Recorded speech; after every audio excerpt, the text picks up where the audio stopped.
Hey everyone, welcome back to the channel. If you've ever found yourself squinting at tiny text inside QuickBooks Online, this video is for you. Today, I'm going to show you exactly how to make your QuickBooks font bigger and easier to read, all in under 2 minutes. It's simple, it's quick, and by the end of this video, your eyes will thank you. Let's dive right in. First, open your web browser and head over to the QuickBooks Online sign-in page. In the top right corner, click on Sign In. From the list, select QuickBooks Online and then enter your email and password. Once you've filled in your details, click Continue to log in.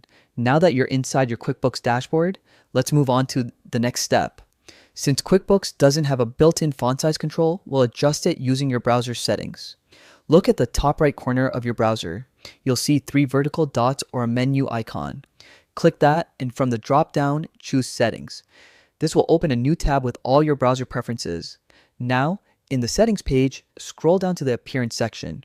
Here, you'll see an option labeled Font Size. Click the drop-down next to it and select either large or very large, depending on what's most comfortable for you.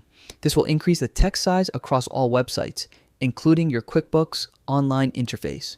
Once you've selected your preferred font size, just close the Settings tab. Head back to your QuickBooks screen and hit the refresh icon or press F5 on your keyboard. And that's it. You'll instantly notice the font is much larger, clearer, and way easier to read. And there you go. That's how to make the font bigger in QuickBooks Online in just a few quick steps. If this video helped you out, give it a thumbs up and don't forget to subscribe for more easy QuickBooks tips and guides. Thanks for watching, and I'll see you in the next one.